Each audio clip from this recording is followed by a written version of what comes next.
Hey everyone, and thank you for tuning in to my third video. Welcome back to my channel about all of my failed relationships.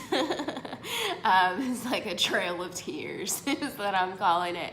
But my next video, like you guessed by the title, I'm sure is about dating one of my coworkers and all the drama that brought to the work environment.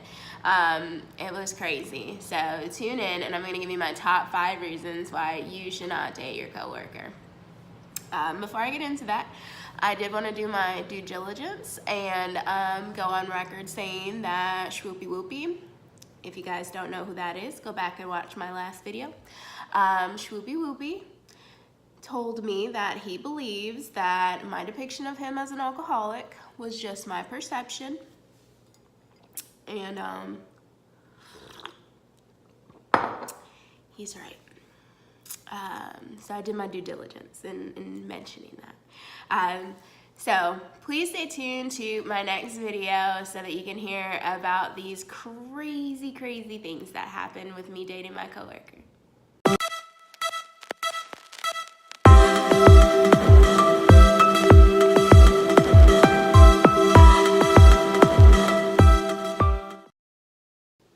So again, welcome back to my channel. I am bringing you the top 5 reasons why I feel like you should never date a coworker. And I would love to say that I never dated a coworker again after this, but I feel like I must have been hard-headed when I was younger. Hopefully I've changed my ways since then. So just a little bit of background. So this video is about Bear. If you watched my previous video, I just talked briefly about Bear. Bear was someone that was, I guess for you millennials, sliding into my DM when I told him that I was having issues with my boyfriend. He didn't really obviously do that because we didn't have Instagram, Twitter, Facebook, or anything back in 2002. However, it's the equivalent, so I want you guys to be able to be involved in this kind of thing, and I'm also giving you a history lesson. So, Bear and I worked together, obviously, and I don't really want to get into where we worked because it's just, it's really kind of neither here nor there. Essentially, we worked together. We worked with a small group of people. We worked second shift typically, but I was about my money, like I said last video, so I worked first shift, second shift, third shift, whatever shift needed to be filled. I was working that shift because I was shopping and spending money and buying things, and I had a car and I had car insurance and so on and so forth. So I was a busy 18, 19, 20-year-old. We worked together with about 2, maybe sometimes 3 people at a time, like if one was kind of like coming and the shift overlapped, but typically we worked with about 4 or 5 people or so a night. So you can imagine this is a pretty intimate work environment with only those few people. And the night after, Swoopy Whoopy got in my car with the hickeys on his neck, and I go to work and I'm just like broken down and defeated. This is my first love essentially, so it was pretty devastating that happened. And so Bear slid in my DM, aka my ear, and was like, "Hey girl, you know you're better than that, right? You know you don't have to take that. You know you can do better. All those sweet nothings that you want to hear when you're down and out as a woman. You want to hear like, oh, you're so pretty, and you're better than that, you're better than him, you could have whoever you want. Every boy in the whole world could be yours." That was an excerpt from Not a Surf. If you guys don't know, then never mind. But so that's essentially how he was trying to pump me up and make me feel. So I would like to say that it didn't work. But 18, 19-year-old Reese was a little bit weaker than the 30-something-year-old one that you see today. So it didn't work, and he and I started spending time together outside of work. In the middle of me just working through all these emotions with swoopy whoopy, and at the time I just really didn't care. Like, I really had enough. I don't know if anybody else out there has had that breaking point, that moment where you're like, I've truly had enough. Like, yes, I've taken, this and that, but I've taken all that I can take, and that's pretty much how I had gotten. By the time that Bear, was all in my ear about stuff, and obviously it's not all him, but he definitely initiated the situation, and it's really hard. And Bear is gonna actually, just to give you a spoiler alert, Bear is actually gonna be a trilogy in my saga about my relationships on this channel. There's 3 different key times that he and I try to, I don't know, have some type of a relationship that went further, and this is the very first try we had at it, and we failed miserably, hence the video. So stay tuned, and you guys will see what else happened with Bear and I through the years. So I'm going to explain just a couple things really quick, but I'm mostly going to explain the rest of my story through my countdown. So we were working together. Bear was rumored to be dealing with some girl on first shift. He assured me that whatever was going on with them was a thing of the past, and so I am going to give you a disclaimer that I was aware of this, and this is going to be important for the rest of the video as we go along and I tell you about all the indiscretions. But in all fairness, I wanted to just throw that out there. I'm going to go ahead and get into my countdown so I can explain the rest of the story and what happened with me and Bear. Alright, so number 1, and maybe one of the most important ones that I'm going to discuss today, is the fact that you need space in your relationship. And so if you're dating somebody that you work with, especially if you're on the same shift, that can be really, really, really compromising to the space that you need as just a human being. You don't want to work with somebody and then go home with somebody at the same time, and then all of your work issues, spread over into your relationship and vice versa. Every time you're mad at each other and you just had a fight and you got to go and put on a dog and pony show in front of your coworkers, or not, and you guys are duking it out on the work shift, then that's just not good for anybody. So I just think in general, you need to have space. One issue with me and Bear was, putting this nicely, Bear was a big flirt, and that created a lot of issues because he has such an infectious personality. I mean, this is why he's a trilogy, because he was my person. Those of you that watch Grey's Anatomy, he was my person, and it's sad that things didn't work out for us because he was my person, and it's the reason why I just couldn't shake him all these years. But he has such an infectious personality that he draws people into him, like literally draws people into them. He's funny, he's silly, he's not afraid to, be himself and show you who he is. He's got tattoos, and, he's pierced, and, I would show you a picture, but I'm sure he probably doesn't want me to.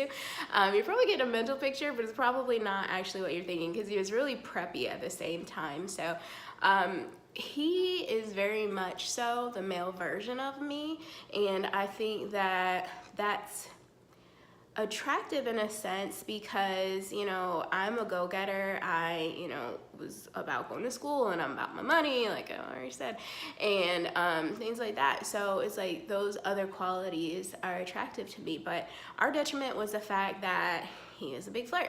So, everybody was fair game, regardless of who they were at the workplace. So I have come to the realization, it wasn't easy, it was a long, hard road coming, but I came to the realization that, okay, yes, he has this type of personality, but at the same time, you know, I have to understand that it may not be what I'm perceiving it to be. That this might just really be his personality of him just being friendly and silly and open, and people just being attracted to that. Not that he's trying to purposely get the attention or the attraction, but the fact that, you know, it just comes with the territory when you have that kind of a personality. And that was a long road coming. So number one, space, because had we not worked together, that wouldn't have been such an issue for us, because I wouldn't have had that in my mind, in the back of my mind all the time, because, you know, I wouldn't know what his work personality is like. My work personality is 10 times different than my personality, you know, when I'm with my family or my friends or whatever. So, you know, I can understand, you know, that was his work personality, you know, it got him by, it got him promoted, it got him where he needed to be. Who can be mad at him, you know? So the issue is that I was right there looking at it and misinterpreting it. So I think that that's really a big important thing, is that space. Number two is that when you work together, it's not hard for people to see like all those stares, or the bedroom eyes, or, you know, any slight, you know, I don't know, slight body language or whatever that you might show, you know, that lets people know that you're together. Plus, you know, you have work friends, and so, you know, you might tell one person that's just as good as telling everybody at the job. So I'm sure everybody knows how that goes, and I don't have to explain that. Everybody's been in high school. So with that being said, is that it just puts everybody in an awkward position when you are dating and you work together.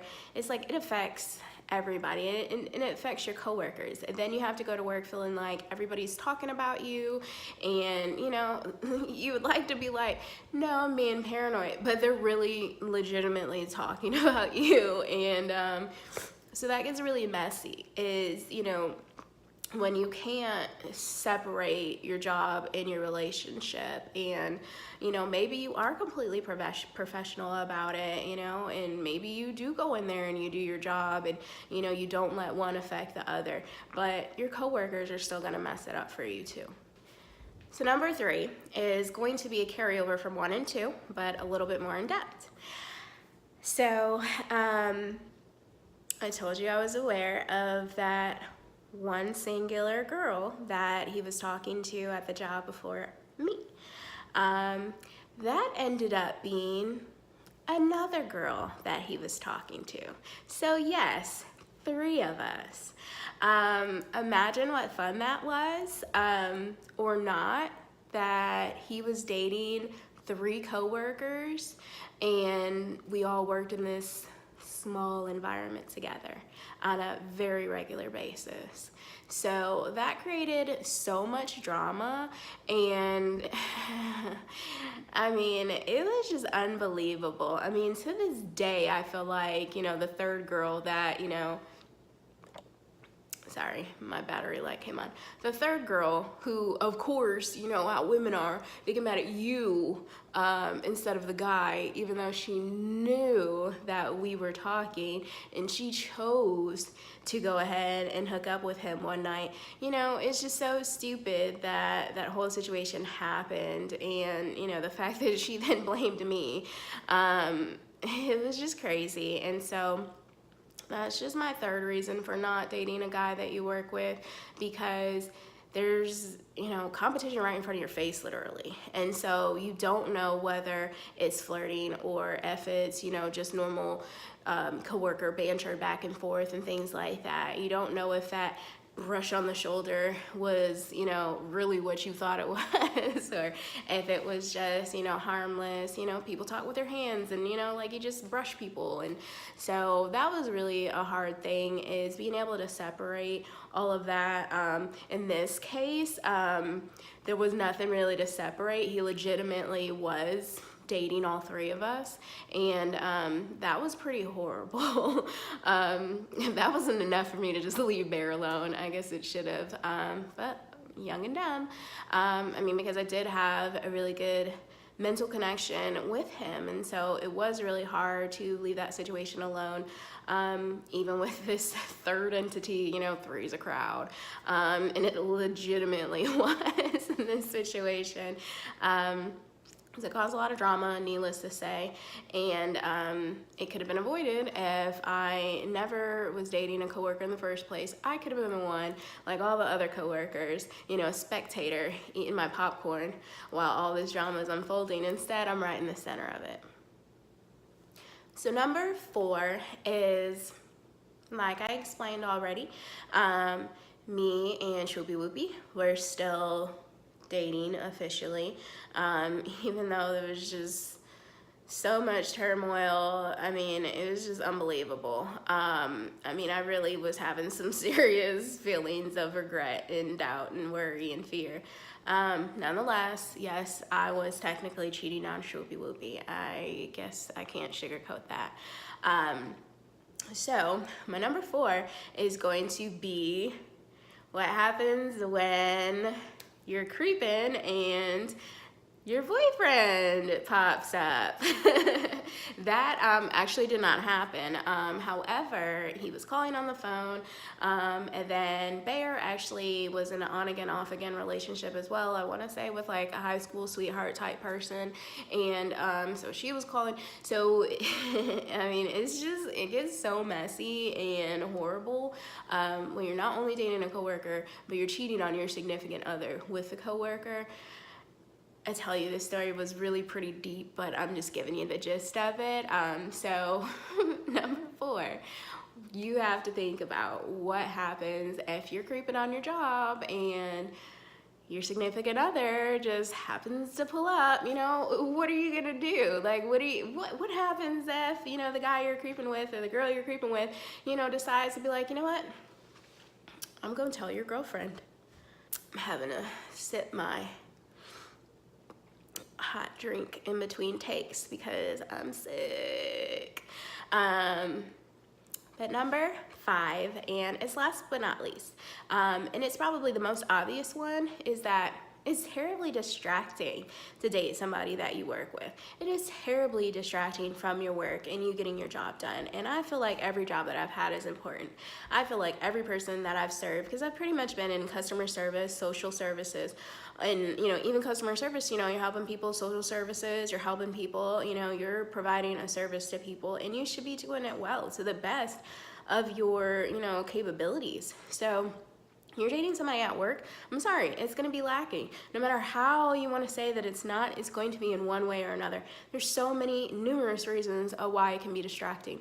Those, you know, stolen kisses that you think nobody's gonna see, you know, it doesn't matter, you know, but it doesn't matter. And what if somebody does see? You're making them feel uncomfortable, and it just creates so much unjust, you know, distractions for not only you, but also your coworkers. So I feel like you're doing, you know, your clients a disservice if you're in that kind of an environment, also your coworkers a disservice, and there's just no way that it cannot be distracting when you're upset with each other, or even when you're, you know, really, really happy about something, you know, like you feel like, oh, I want to talk to them like all shift long about, you know, like this exciting thing, or, you know, about our trip or whatever. It's gonna be distracting. And so I think that's the biggest thing. I think that if you want to successfully date a coworker, that the mature thing to do would be, once you guys got to a point where you feel like it's gonna be serious, and, you know, 50-50, I would say, you know, is probably the average of, you know, whether it becomes serious or whether it doesn't.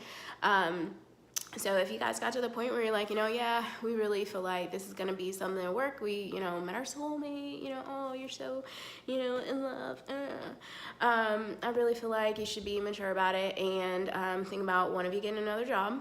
And of course that can't happen right away, but as soon as possible, one of you getting another job.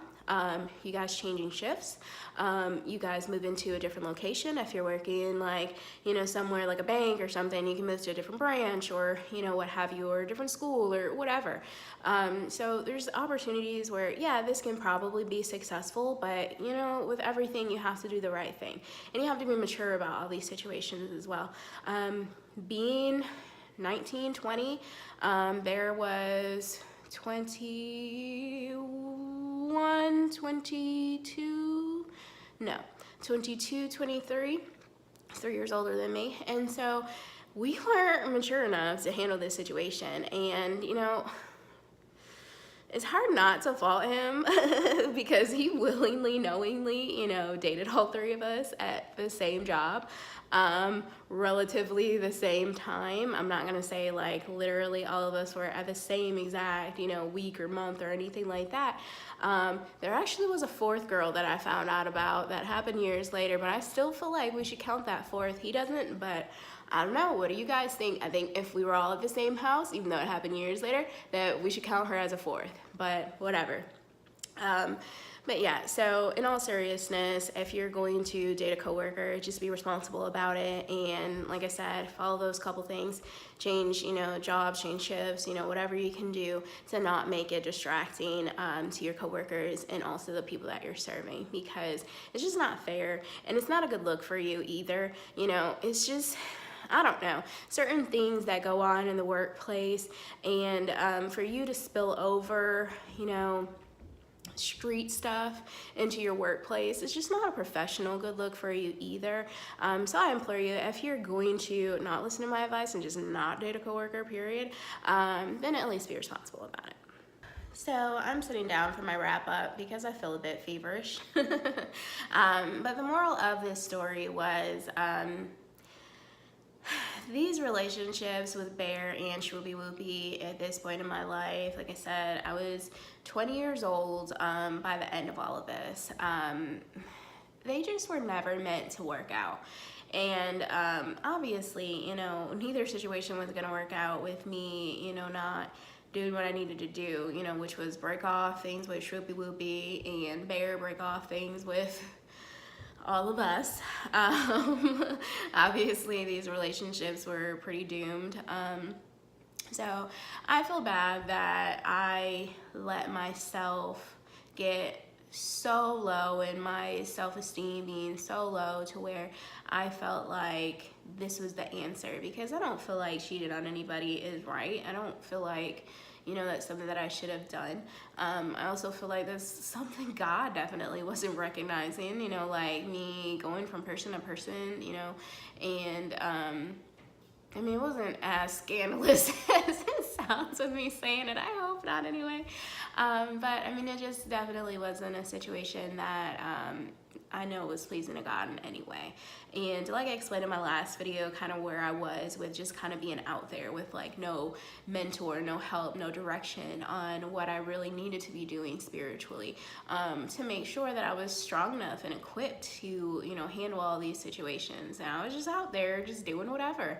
Like all my other friends were too, I don't think any of my friends had a relationship that, really lasted longer than 6 months to a year or 2 or something like that. Like there was no high school sweetheart relationships in my group of friends either. So we were all just kind of out there exploring in different things. And, I would like to say, yeah, that's probably the best way to learn. But they're hard lessons. And so if you choose to do that and you choose to, just date whoever, it's just gonna be a hard lesson that you might have to learn, because I feel like had I known more about, what God wanted for me, what his promises were for me, what type of a man that I should have been looking for, that would have changed a lot for me. And these last few years has changed a lot for me. And it's takes a while for me to obviously get to where I am now. I mean, I've had a lot of failed relationships, so it's gonna be a couple months, I guess, till I get to like the end of like where I am now in my self-actualization and my walk with God and how it's improved and things like that, and why I can, you know, now look back on these relationships and say this is where I went wrong. But you know, in order to know my story, you have to know where I started out and you know, where I'm going, and hopefully this has a happy ending. But you have to stay tuned for it so that you can, you know, hear more about my journey. So I apologize for being so nasally, like I said, but I am grateful that you guys are still tuning in, and I hope that you will continue to watch my videos so that you can hear more about my journey, and leave a comment if any of these videos are helping you, or if you're learning something different about me and you appreciate anything that I've said this far, or if there's something that you feel like, you know, maybe I can do different. I mean, I'm just one person, so I'm not gonna role play. I see so many videos where people are like, you know, role playing and things like that, and I'm like, oh. Maybe one day, maybe I'll have to ask some people to come be a guest on my channel. I don't know. But since this is just a, you know, video blog pretty much about my relationships, I hope to help somebody in, you know, any of my stories. And, you know, not everyone hopefully will relate to you guys. Hopefully you guys have better luck than I did. But hopefully one of them will touch you and maybe make you make a different decision. And so that's all my hopes. That's my closing arguments for this video. But I hope, if you guys haven't already, that you guys will subscribe to my channel and give my videos a thumbs up. But stay tuned so that you guys can hear more. Next video is going to be about the first guy I dated when I moved to Florida, and his mama actually hooked us up. So that was interesting. So stay tuned for that video next Monday. Again, don't forget to subscribe and give me a thumbs up. And you guys have a great, amazing, awesome, blessed week.